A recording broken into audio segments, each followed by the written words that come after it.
Hello.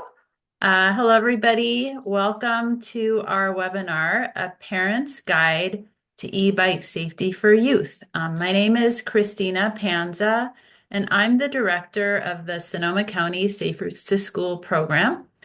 The Sonoma County Safe Routes to School program is administered by the Sonoma County Transportation Authority with funding from a variety of sources, including the Metropolitan Transportation Commission's One Bay Area Grant, the California Department of Public Health, the Town of Windsor, and more.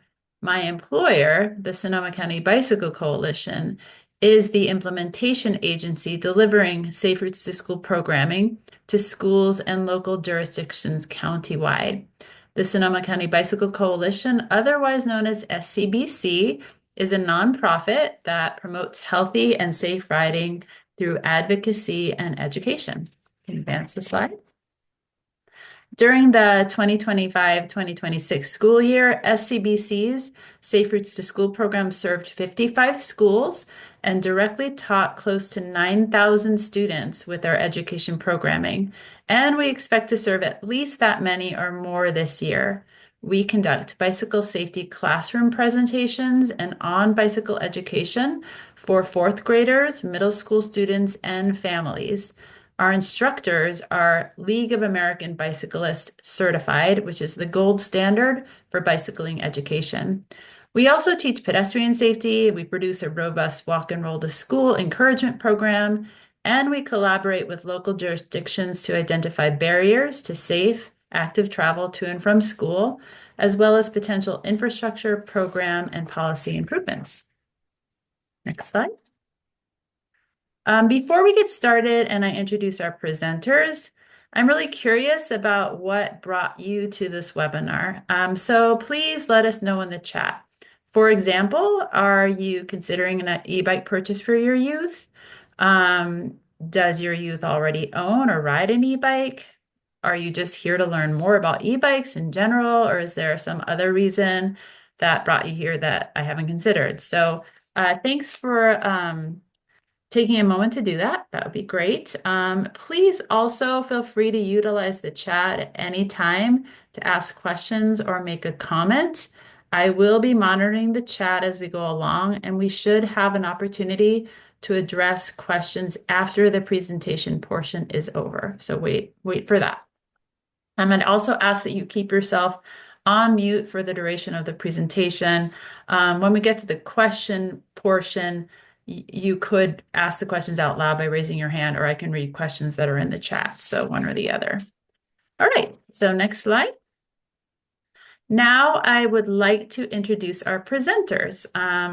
Sarah Hadler is a longtime Safe Routes to School program manager and League of American Bicyclists certified instructor. She launched SCBC's Safe Routes to School program along with me back in 2008. Sarah is an avid transportation cyclist who rides all around our beautiful Sonoma County with her teen son Sylvester on their various bikes and unicycles. Sarah takes the lead on the majority of our Safe Routes to School curriculum development, including but not limited to our middle school and family on bicycle programming. And she also works closely with our school and community partners on Safe Routes to School program implementation around the county.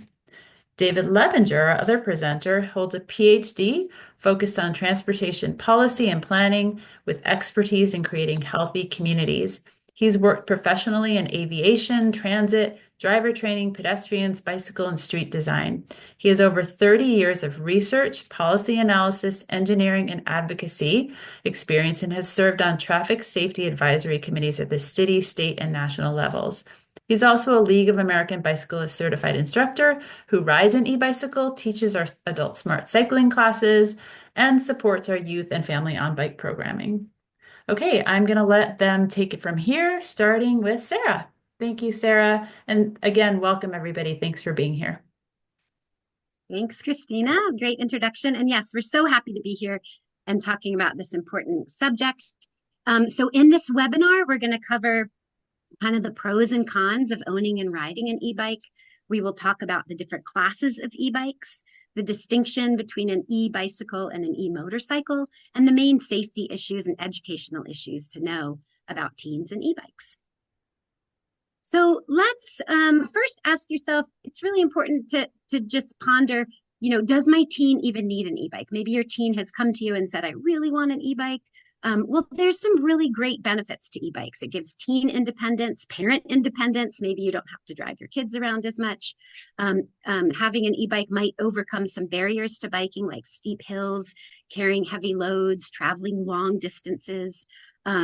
E-bikes reduce traffic congestion, making the safer streets and healthier environments for everybody, reducing overall car trips.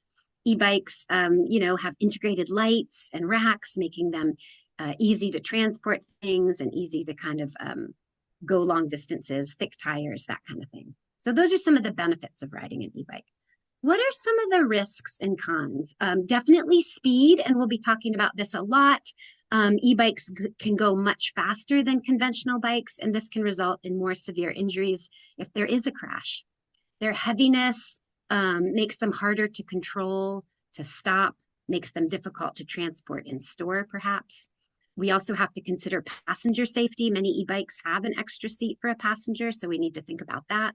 We definitely want to consider the youth brain and helmets and how important wearing a helmet is on e-bikes. Maintenance in general is more challenging and expensive. Even getting, a flat tire on an e-bike is more timely and just trickier, more complicated than getting a flat tire on a regular bike.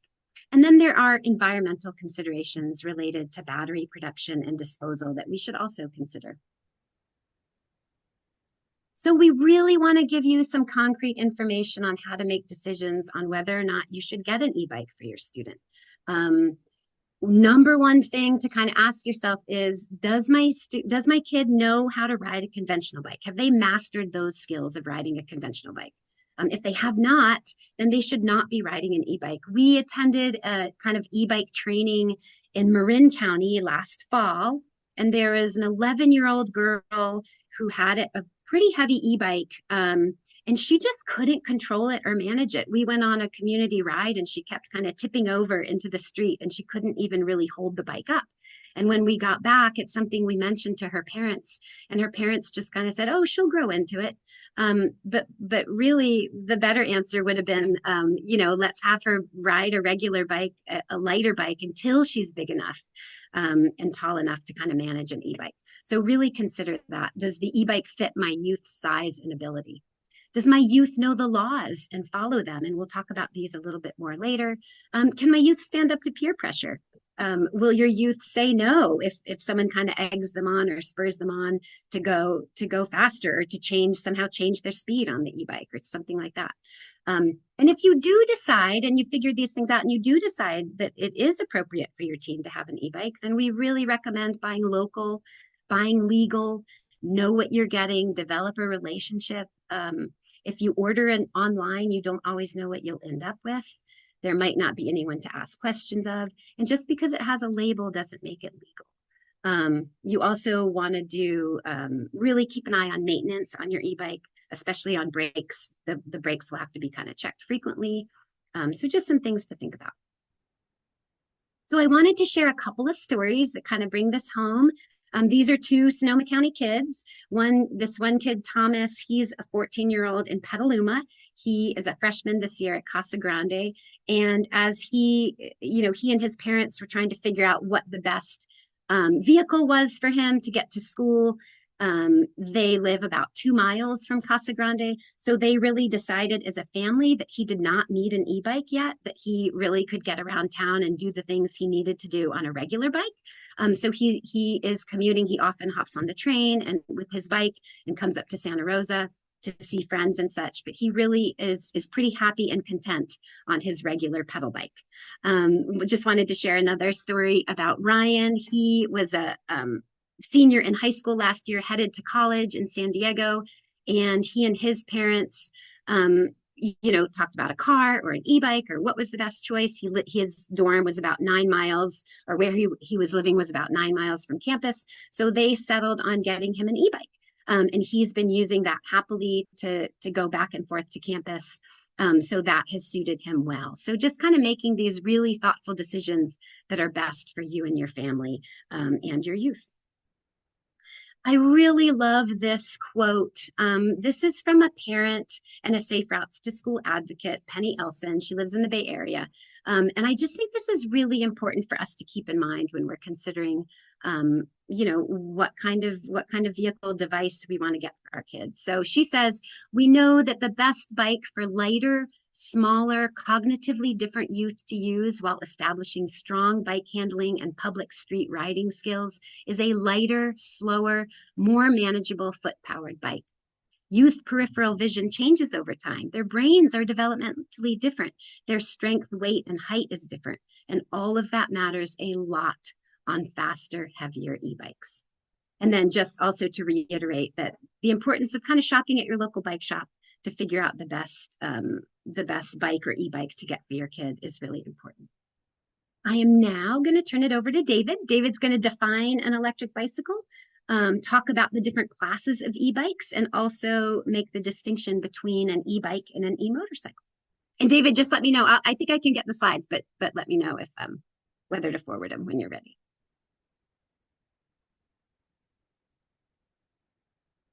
Oh, you're muted, David. That helps. There we go. Well, an e-bike starts off as being defined as something that has fully operable pedals and a motor that's less than 750 watts. So if you have a bigger motor, then you're into a class of motorcycles, e-motorcycles, mopeds. And so the other thing is e-bikes have maximum speed limits for assistance. So the motor assistance cuts off at 20 miles an hour for a class 1 and class 2 bike, and at 28 miles for an hour for class 3. So the this is provides a lot of options and a little more complexity here in the US than in some other countries, for example. But let's look at the individual types. So class 1 e-bikes are 20 miles an hour and have only pedal assist. There's no throttle. They're illegal on any paved surface that a conventional bike can be using.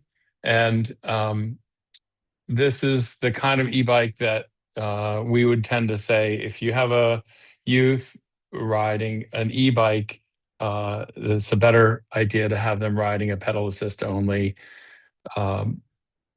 class 1 e-bike.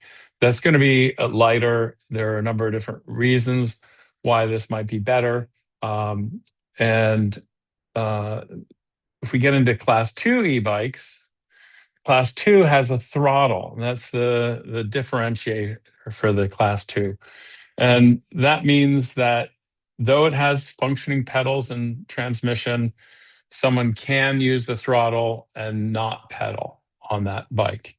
And so the this is an issue that has led, some people are wanting to have that feeling of having the motorcycle experience, and so there's an attraction to having this throttle and sitting back. There are a number of problems with that, because you can't really go as far with a throttle only e-bike as you can if you're pedaling, and you also lose out on a lot of the benefits of having a bicycle. So let's get into class 3 e-bikes. So class 3 e-bikes can go up to 20 miles an hour on pedal assist. These bikes, you have to be 16 or older to ride, and you must wear a helmet. Now, the differentiator on these is, not clearly obvious from the outside. I can tell the difference between a class 1, 2, and 3 e-bike by looking at it, but most people cannot.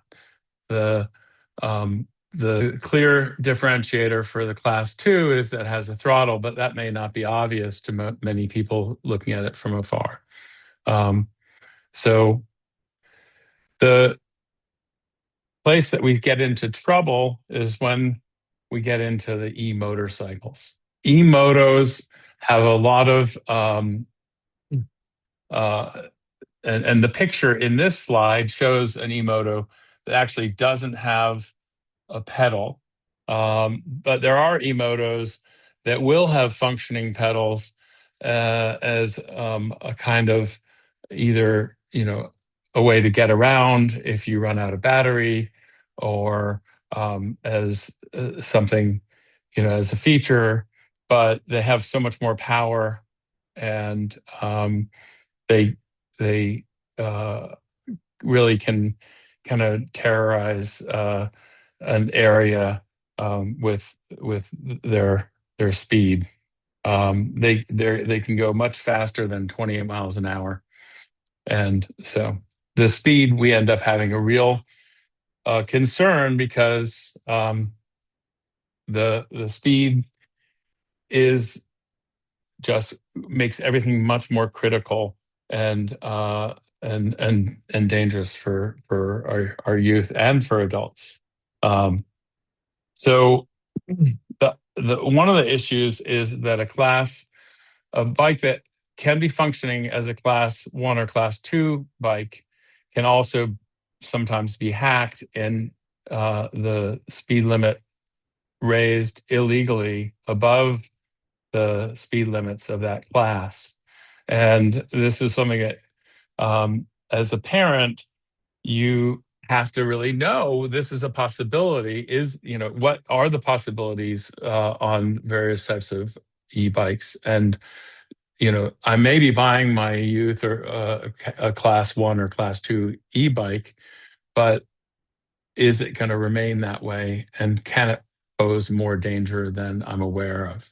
So that's some of the educating that we need to do. And so we're providing you with some reading material that you can look into more when you're making that choice. And that's another reason to be using a local bike shop, so that you can be discussing some of the pros and cons with a person who's educated in that, as opposed to just buying something online, for example. All right. Additionally, in California, e-scooters are, they're proliferating, and we see Lime scooters all over the place. But in fact, an e-scooter, though it looks like something that a child would be riding, it's only legal to ride if you're at least 16 and have a valid driver's license or permit. So, the reason we're and certainly e-scooters aren't compatible on sidewalks. If you're on a sidewalk, really you shouldn't be going faster than 5 miles an hour if there's anyone else on the sidewalk. But they certainly should never go faster than 15 miles an hour. And that's also the speed limit on all of our multi-use paths in the county as well. So that's something to note, that even if you have something that's capable of going 20 miles an hour with pedal assist, then you really have to back off and only be going 15 miles an hour. It's not safe around pedestrians to be going faster.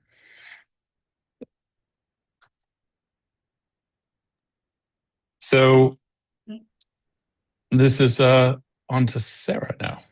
Okay, great. Thanks, David. Yeah.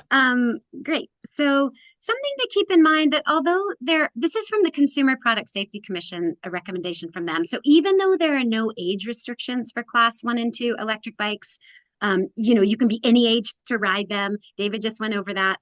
The Safety Commission still recommends that between ages 9 and 12, children should not operate any product that travels faster than 10. So this means that if your kid's under 12 and under, it's not a good time to get them an e-bike. They should be just riding pedal bikes. And remember that parents are legally and financially responsible for their children until they're 18 years of age. We would go even a little bit farther and say that Youth up to age 16 who do not have the requisite bicycling street skills shouldn't be operating a device that goes over 15 miles per hour. And if your teen came to you and asked, would you get them a motorcycle? What would you say? You'd go through a really thoughtful process with them to figure out what are you going to use it for.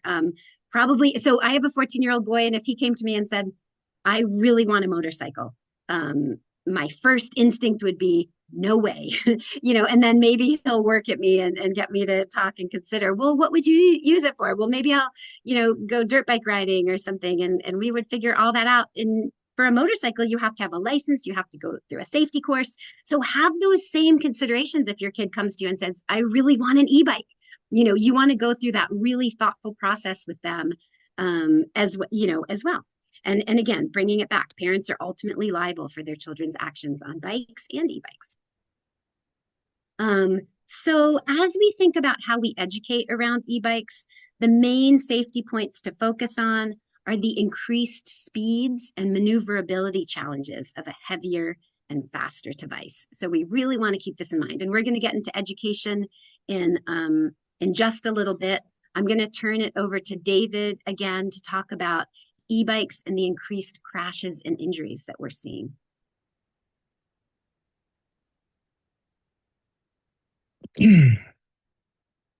The data on trauma crashes on e-bikes is fairly eye-opening.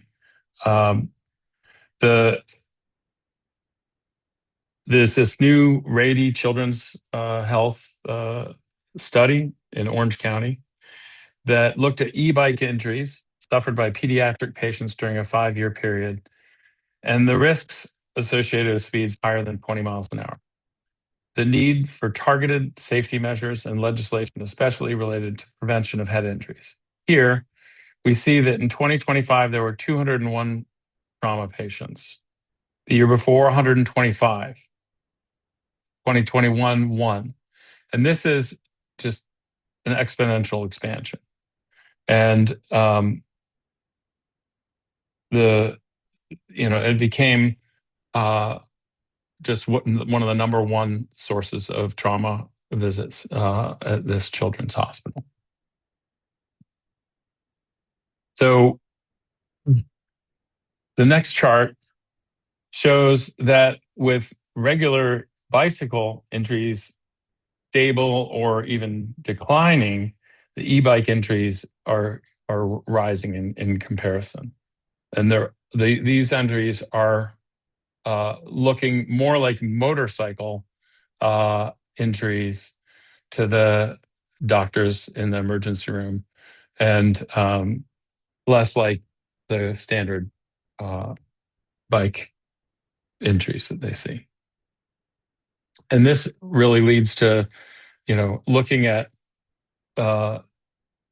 issues of e-motorcycles as well. So we really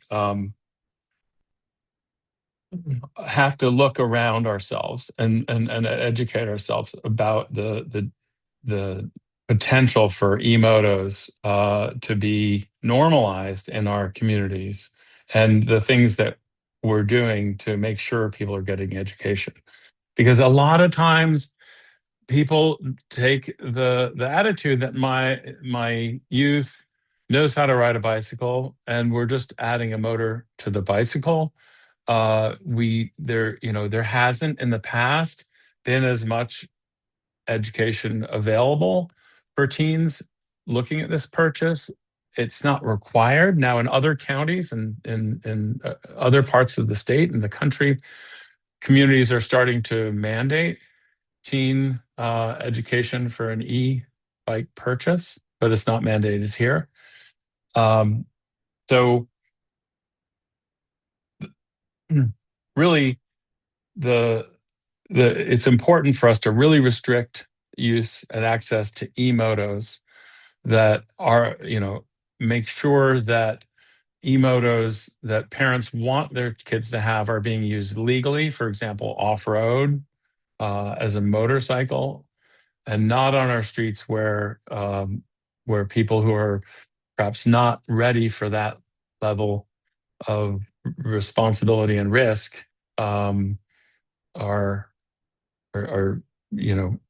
getting sort of pulled into, sucked into a risky activity like that.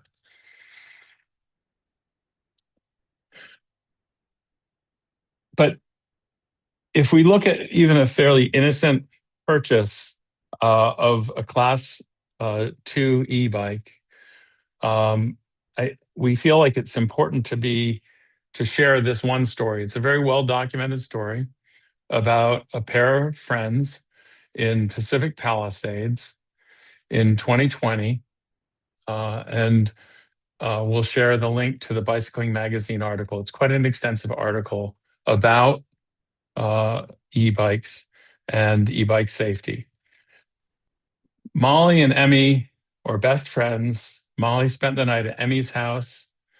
Emmy's older sister had been given an e-bike for her 13th birthday. And after spending the night, Emmy's parents suggested, hey, you guys could go out and borrow your sister's bike and go for a ride. And they put on helmets and they went out and they went up a steep hill that neither of them would have been able to pedal up. Certainly, this bike, a Rad Power bike, had a padded seating area on the back. So Molly was able to sit on the back, and Emmy, using the throttle, got them up the hill to this beautiful outlook at the top of this street. Unfortunately, on the way down, the bike got away from Emmy. She was not able to stop it. At the bottom of the hill, they crashed. Molly they both hit the pavement, but even with the helmet, Molly had a severe head injury and was never able to wake up after that. The concerns about brakes being able to handle the extra weight of two people, the idea of having a bike that may need adjustments on a regular basis and may need to be maintained, and the ability of an 11-year-old to handle a vehicle with two people on it are all questions that you have to raise. And one of the things that this story raises is just the question of foreseeability, that the intended use for Emmy's older sister, on the one hand, as her own device, as opposed to a younger child without the same experience and with a second person on the back, and then using it on a steep hill,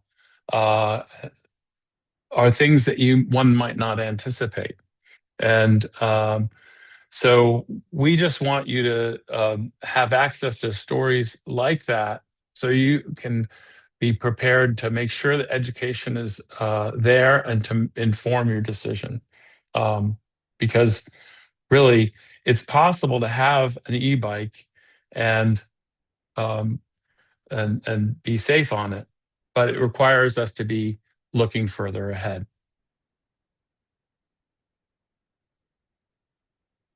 So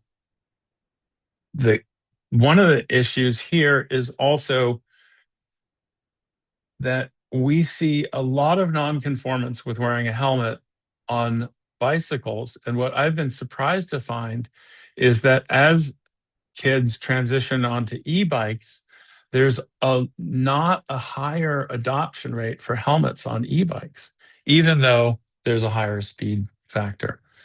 So as a parent, it's hard to be put in a position where you have to be an enforcer and be restraining and restricting someone on a daily basis or monitoring their behavior.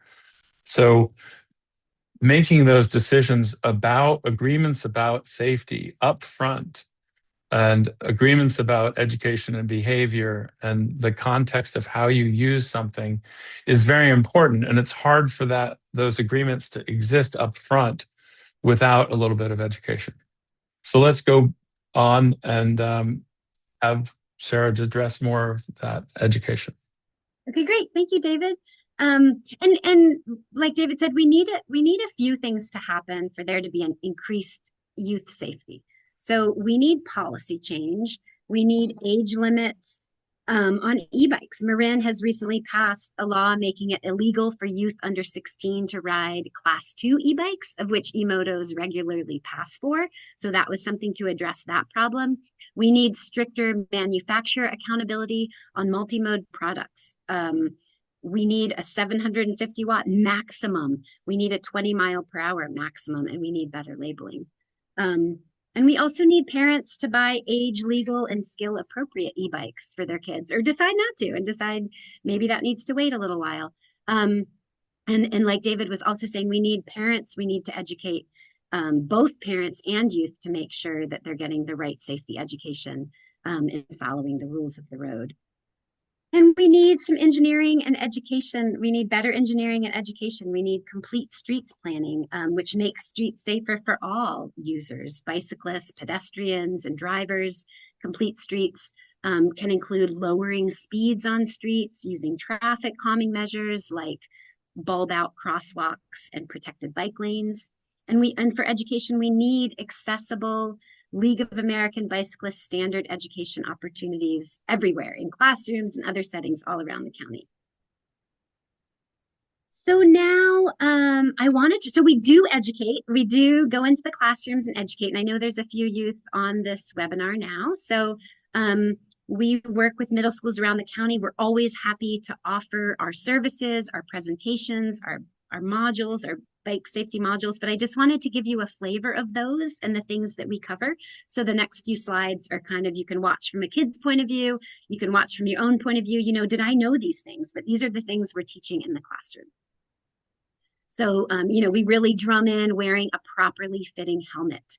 You're more likely to have a crash when you ride with it resulting in a brain injury when you ride a faster e-bike. Again, we're talking about speed. We're talking about the increase in injuries that speed brings. So we recommend helmets, absolutely wearing a helmet. The law says you have to wear one if you're under the age of 18. We really recommend it for everybody. And there are helmets that have been designed specifically to handle the increased speed of e-bike. So that's something to look into if you have a youth on an e-bike. Helmet use provides a significant reduction in the risk of head and brain injury for those wearing them. And importantly, as well as making sure your helmet fits. We always go over the 2-finger helmet check with our kids that we teach. We want to make sure that helmet's snug and stays on your head to really protect your brain.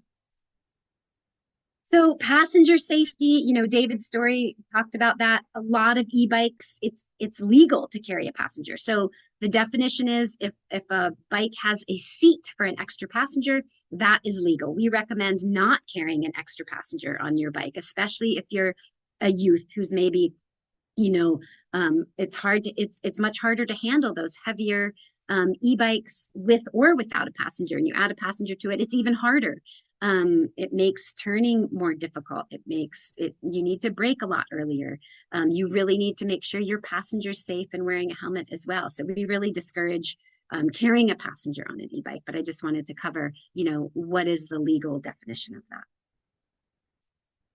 Really reiterating, slowing down. Petaluma did this great Slow the Fast Down campaign with signs and everything, and I really like that. So really think about that. On an e-bike, the higher the speed, the longer it takes you to slow down. Because of the increased weight and speed of an e-bike, you need to give yourself more braking time. And we cover this.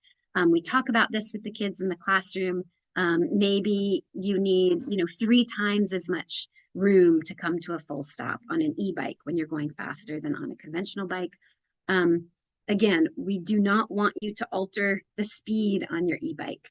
Parents know that many e-bikes have apps that you can adjust and monitor. So look into that. You can get an app where you can adjust and monitor and see the speed that your youth has been riding. So know that can exist for certain e-bikes. And as David mentioned, multi-use paths, there's a speed limit of 15 miles per hour. So if you're on those multi-use paths, you need to be going about 15 miles per hour or less. Okay, so being responsible, predictable, and visible, we really try to drum this in. I'll go through each of these one at a time. So be responsible. We want to follow the traffic laws and stop at stop signs. We want to ride a few feet away from curbs and the door zone area. We want to give ourselves a buffer space on bicycles and e-bikes. We always want to yield before entering a roadway, like when we're coming down out of our driveway or something like that. We want to look and make sure it's safe before we go.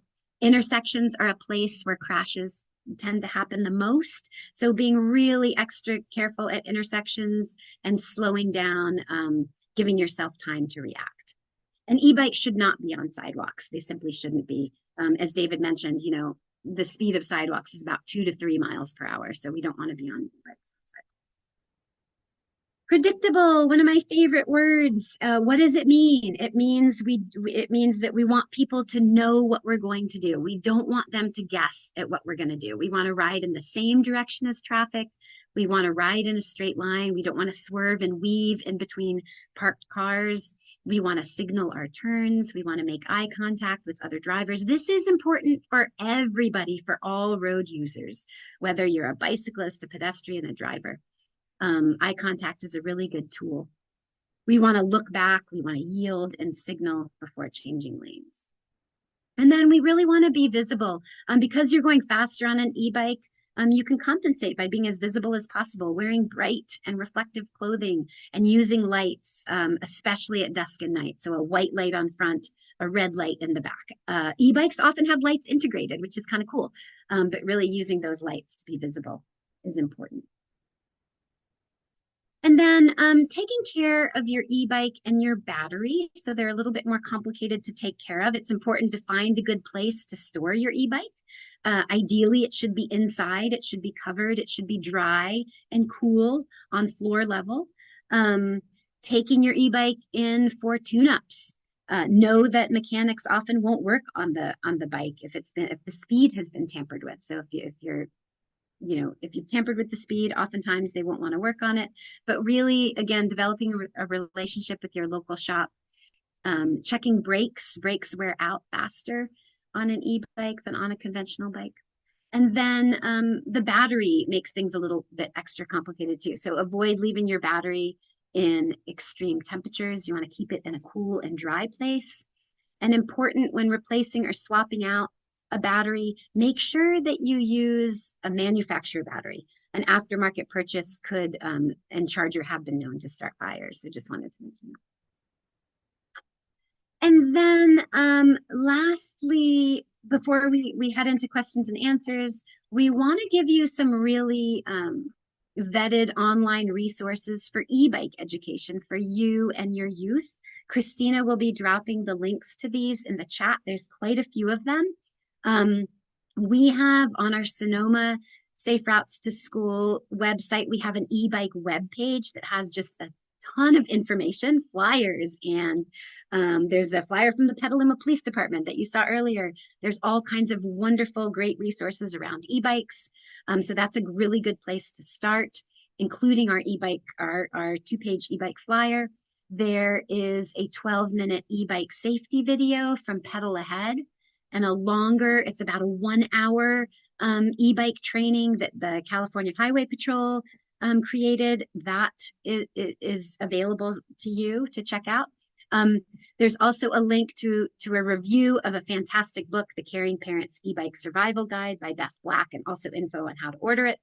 And then we also have the League of American Bicyclists and People for Bikes. There's an e-bike smart course that's really great, that's more in-depth. And Cycling Savvy has a fantastic e-bike course. I know David's a huge fan of Cycling Savvy. This one costs about $45. All of the other resources we put in are free, but this one is about $45, but it's a great resource for you to check out. And then I also want to leave you with our website. So we have the Sonoma Safe Routes website. The address is sonomasaferoutes.org. You can find information about our education and encouragement programs, how to get in touch with us, that kind of thing. Also, the bikesonoma.org website has information about, classes and rides and our programs. So those are both really good resources for you to have. And now I'm going to turn it back over to Christina. She's going to kind of check in about any questions that have come up in the chat, and you'll have an opportunity to ask any questions that you have of any of us. Thank you so much. Thanks, Sarah. Thanks, David. And thanks, everybody who stuck around. We will be sending a recording of this webinar out. It may take a couple days for us to pull that together, but we'll get that out to all the registrants. I did have a couple of questions in the chat, which were answered in the chat, but in case you didn't see those, someone asked if helmets were required for e-scooters, and the answer is yes, they are required for everyone under the age of 18. And another person asked about the trauma data for Sonoma County. Is that Rady trauma data, was that for all of California or Sonoma County? And no, it is just for Rady Hospital alone in Orange, California. But we are seeing, we've heard from our local, I don't have the data from our local hospital, but we're definitely seeing an increase in injuries from e-bicycles in Sonoma County as well. I just don't have the specific data. Does anybody have any questions? Now is a good time. Raise your hand if you have a question. If you don't know how to raise your hand, you can just unmute yourself and ask them out loud. But whatever works for you, we still have, we've got quite a bit of time. We have 20 minutes if people have questions.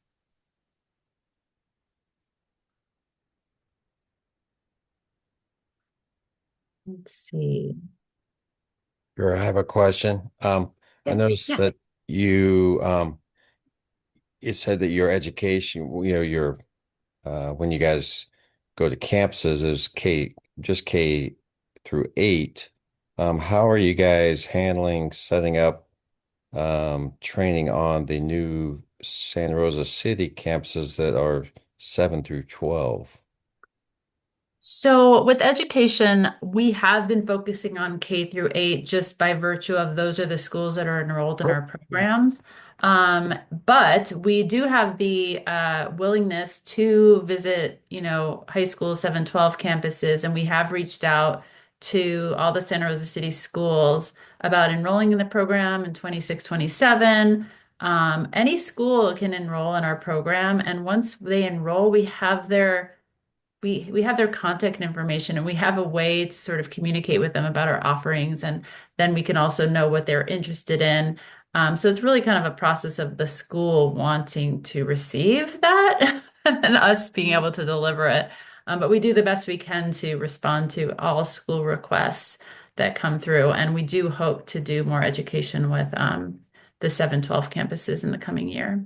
And Christina, I would say that this year especially, we've been reached out to by more middle schools than ever, wanting information on e-bikes, wanting information on e-bike and regular bicycle education. So we've done more presentations than ever before on this subject with at least middle schools, with at least some. Yeah, and again, we are open to working with high schools. It's just a matter of the schools asking for that versus our ability to get to the schools without them necessarily having someone that wants that. Does that make sense? Yeah, just to follow up, is it the principals at the schools that are responsible for making that request? Usually, but it doesn't have to be. It could be a teacher. And like with the principal agreement, if you're enrolling in the program comprehensively and trying to, receive multiple services and doing some of the requirements we have for enrollment, the principal does need to be involved in approving that decision because it does involve a school collecting data and some other requirements. But if you're just doing a one-off request, like, hey, can you come to my classroom and do a presentation on e-bike safety? 100% a teacher can just reach out to us and then we'll respond, given our capacity, we'll do our best to meet their need.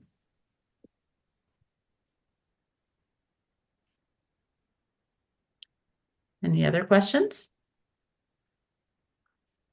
Again, you can raise your hand or you can just, unmute yourself and ask a question. It was funny. I went to Oliver's last night for some late night groceries, and I'm hardly ever there at 9 o'clock at night at the Stony Point on Oliver's. And I parked and I walked in and I heard, this this kind of loud sound, and it was two teenage boys and wearing all black and on e-motorcycles jumping over speed bumps in the Oliver's parking lot, going about probably 25 to 30 miles per hour. But it was kind of shocking. And then knowing that I was coming into the e-bike webinar, I hadn't really experienced that. I know that there's been groups of people kind of on e-motos riding around town, but it's really concerning and really tricky. And it's hard to, it's hard to know what to do or how to kind of address these things. But we wanted to do this webinar to kind of hopefully, educate people and to be more aware about what's going on, what you can do with your family at least, and to be open. Yeah. And I think David might have covered this a little when he talked about e-motos, but there is some confusion between e-motos and e-bikes, and there are people that are seeing e-motos and thinking they're e-bikes and then having a negative impression of e-bikes. E-bikes. I'm thinking that that's what all e-bikes are when really they're e-motos, and e-motos are actually illegal, not street legal. You should not, no student, no, you shouldn't be riding into school. You shouldn't be riding on the street. They are dirt bikes basically. And so that is, yet they are being, like, we had an elementary school where a student rode an e-moto, a sixth grader rode an e-moto to school. The principal didn't even know it was an e-moto because she didn't know how to identify an e-moto. So just having that awareness of not just e-bike classes, but the difference between an e-moto and an e-bike, and the fact that e-motos are actually not street legal and students should not be riding them on the road or in parking lots, or maybe in a parking lot that's not public, but so, okay. Hector, you have a question? Can you hear me okay? Yes. Yeah. Hi, Tina. How's it going? Good to hear Good. you, Hector.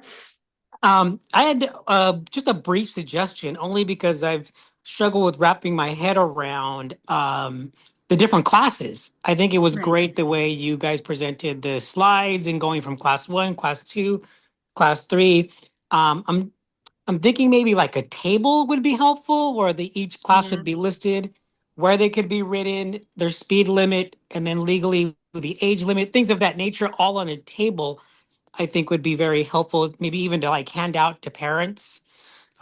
Just a thought or suggestion, only as I am becoming to educate myself around e-bikes and e-motos and having my own children and working with students. I think just a suggestion I might have. And then I think education number one is key. And then I just had a thought process, or just a thought on, is there any collaboration, or has local law enforcement made any statements or done any educating, or has there been any collaboration with local law enforcement around e-bikes and e-moto? Yes. First of all, I just wanted to say we do have a flyer.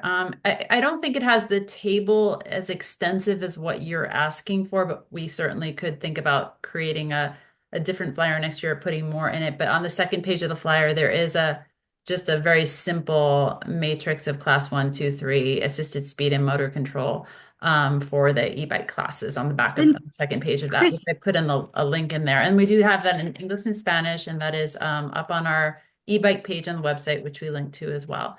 And Hector. And Christina, I think the Petaluma flyer, not the e-moto one that we shared in the presentation. Oh, right. I think that one has a table as well. Yeah, I can link to that one too. Yeah. So, and yes, in terms of collaborating with police departments, we're working on it. Like Petaluma has been probably the most proactive because I just think they've seen more issues with their e-bike usage and e-moto usage. So they actually created that schools flyer that we shared earlier, and also they created a parent flyer, which I'll put a link to, which does have a matrix in it. And they are also doing some enforcement in Petaluma. And I'm not saying the other police departments are also doing, enforcement and education as needed, but we're working on it. Like we're just met with Santa Rosa City Police Department and are kind of developing some more strategies. But for sure, we are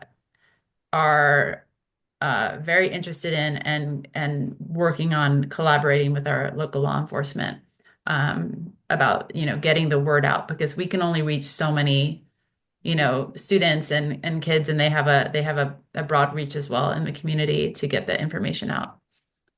Let me share that. Let me find that flyer, the Petaluma. This again is on our website as well, on our e-bike page. It's under resources for parents. And it's available in English and Spanish, but this one that I'm linking right now is the English version. And Hector, this might be kind of more what you're looking for. Although again, it's from Petaluma, so it's got some Petaluma specific things on it. Thank you. One last quick question. Would someone from your team be available, let's say if a school wanted to invite one of your team members to do a brief presentation to maybe a parent group, a PTA, something of that nature? Maybe there's a parent information night. Would the team be available for something like that? Maybe a 30-minute presentation? Absolutely. And that just needs to be requested through me. So, and then I would assign it. I would either do it or Sarah, or we'd send one of our other educators who's prepared to deliver basically the presentation that Sarah just gave, but maybe shortened for 30 minutes. We customize it to the audience too. So like maybe that audience needs to hear the beginning part and not all the safety rules if it's just parents. But we would just decide, the time we're given and our audience and create something appropriate. Thank you. Thank you. Any further questions? We still have another 9 minutes, so feel free to jump in and anything you want to clarify about anything that we talked about, or if you just want to have a discussion about something that you're curious about, or we can end early. Let y'all go. What do you guys, when you're doing your presentations, I know obviously safe routes is kind of to and from the school. What do you put out there for the students, like once they arrive on the property? Typically you're not supposed to be riding your bike or e-bike or scooter on the campus. What are you guys telling the students?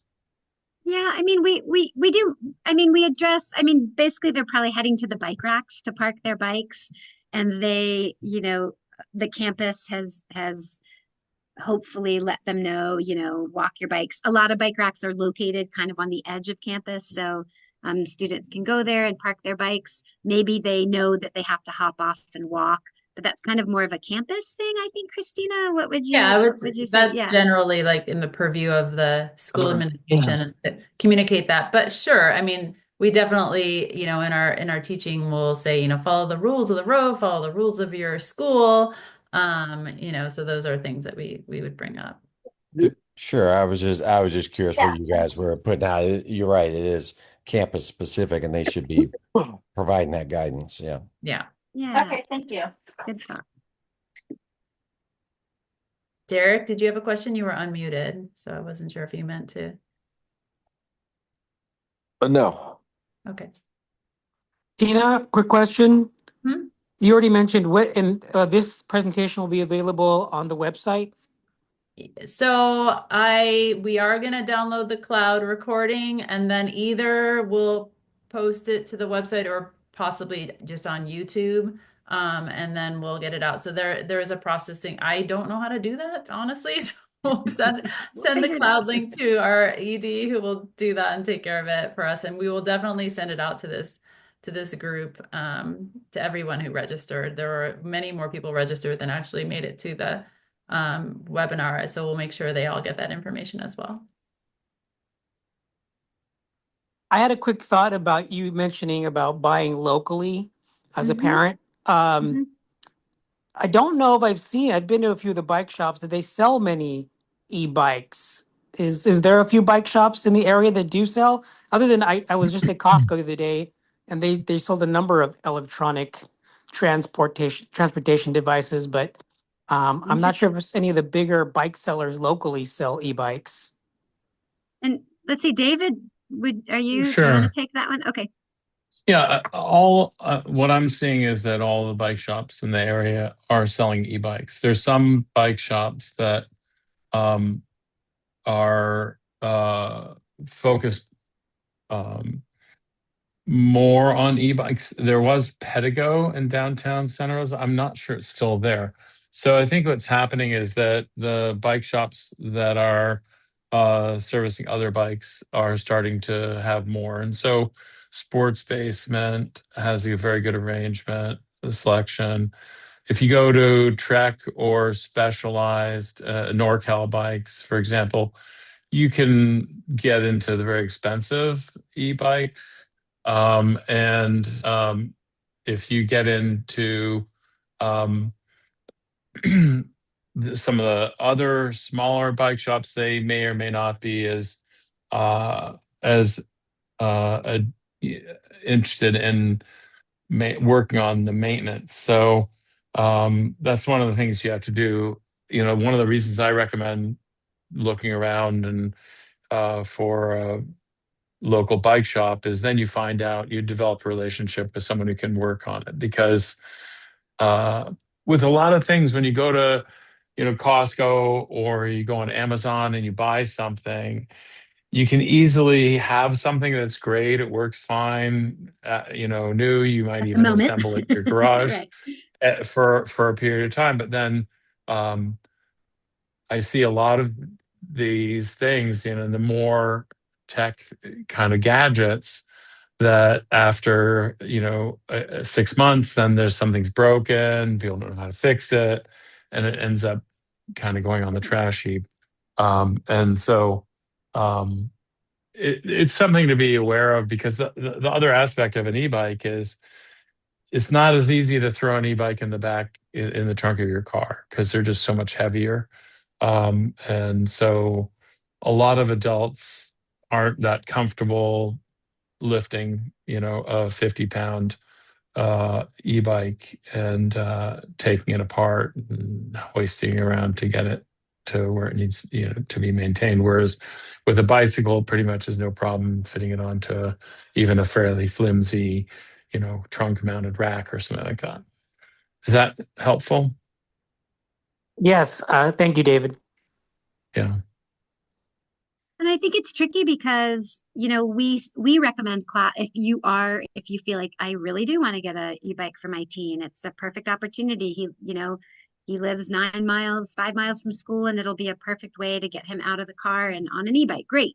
And we recommend, the class one, as we said before, tends to be that these are more expensive, right, David? And then people get attracted to the ones online that could be a lot cheaper that are class two that and maybe aren't even necessarily e-bikes that you can change the speed and they're over 750 watts. So really being careful of what you're getting and what you're getting into is important, and that's something we really wanted to stress in this presentation.